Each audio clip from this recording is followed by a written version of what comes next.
We want to prove this inequality. So the proof, we want to consider a random variable E. E is defined to be binary 1 if x prime is not equal to x. So it is an error. So this is an error random variable. Otherwise, it is set to 0. So E is an error random variable. It indicates the occurrence of errors. And having defined E, we can now invoke chain rule on joint entropy given Y. See, joint entropy between E and X given Y can be written to be the first line. So entropy on X plus entropy on E given X, okay? Or entropy on E plus entropy on X given E. So these two lines are the results of chain rule. So the two lines must equal to each other. So first line has to be equal to the second line. We will use this equality in the next page.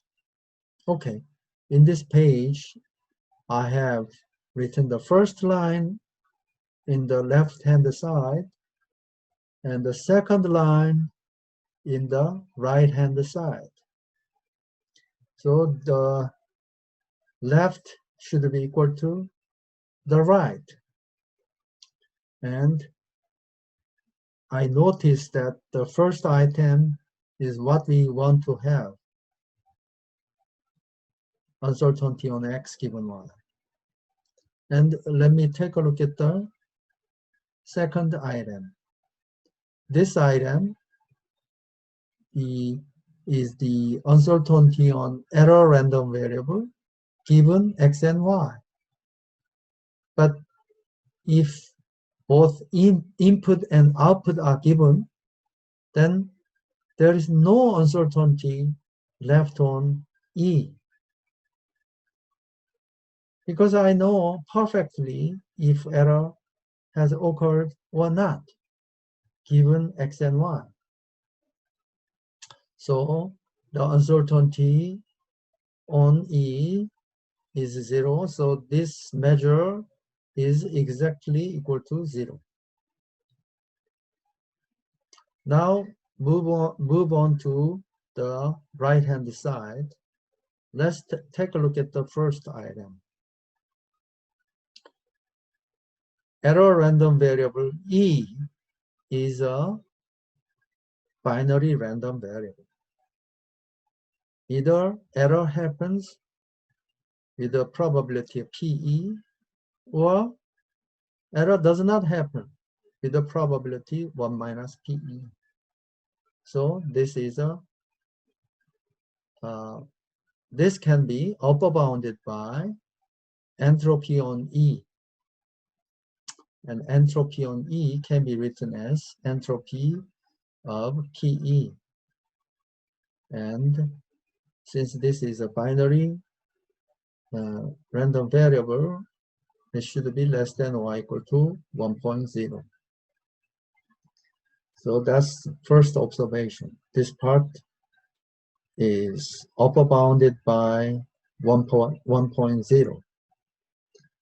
Now let's take a look at the second item on the right-hand side.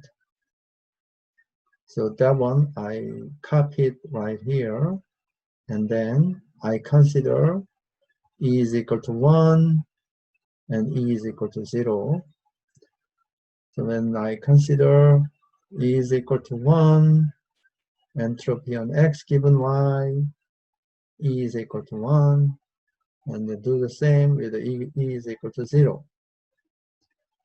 And let's take a look at this part. Given Y, and E is equal to 0, that means no error.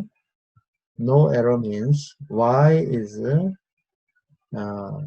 exactly the X, since there is no error. There is no uncertainty on X because error is equal to 0. So in this case, the entropy is 0. So the second part goes away. So only part that I have left with is the first part. And take a look at the first term in the first part. Probability E is equal to 1 is nothing but PE. And this one, by definition of conditional entropy, can be written as summation of PY times entropy on X given Y is equal to small y and E is equal to 1. Now, let's take a look at this part. Error has happened. Y is equal to small y. And then what is the uncertainty on X? That is nothing but the rest of the outcome, rest of the inputs that the Y maps to. So another way is to take a look at the picture. Let's see, take a look at this part. So that part is upper bounded by log of alphabet size of X minus 1, because this Y will map to one of the input element, and excluding that element, all the rest of the elements could have been X. Okay, so instead of that value, that G of Y is equal to X prime, excluding that one element, rest of them could be the input values. So the uncertainty is upper bounded by uniform distribution on the rest of the element. So that can be easily described if we take a look at previous chart. Let's go back, okay? So this one here, for example of Y2 observed, it will be mapped to third item, which is 3. And then if error has happened, then means the rest of the x's, which are 4, 5, 6, the answer. I mean, could have been the input value. So what is the probability of these other 3 be the input value? There are 3 items, so out of 4 items, so it is 3 over 4 in that particular case. How about in this case? 1 is supposed to be the mapped value of the estimate. So when the error had happened, then the rest of the input, which is 2 only in this case, that is the input element. So given the error happened with y is equal to y1, the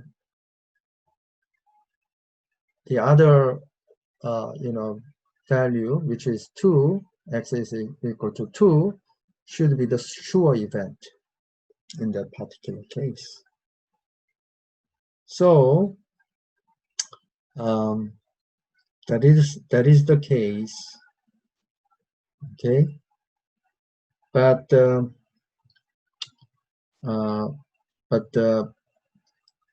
in that particular example, we are making the assumption that for each y, we know the size of the input set, but in general, we do not know such information. Then it can be upper bounded by log of entire alphabet, size of the alphabet, minus 1, which is the right input. Okay, so take away that right input, and this in general can be upper bounded by this measure.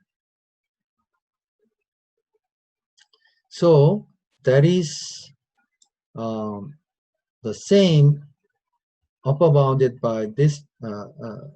This term is upper bounded by the same term, which is log of the size of the alphabet minus 1. So we can bring this outside of the summation, and once I have done that, summation of y of py is equal to 1. So what I have left with is this. Okay. So once I have done that, then I have Fano's inequality, which is given right here. So left-hand side is less than or equal to entropy of PE plus P times log size of the alphabet minus 1. Okay. And I can have a further upper bound by replacing this entropy, binary entropy, with 1. And since binary entropy, it should be less than or equal to 1.0. I have further upper bound, which is this inequality. So proof of Fano's inequality has been completed.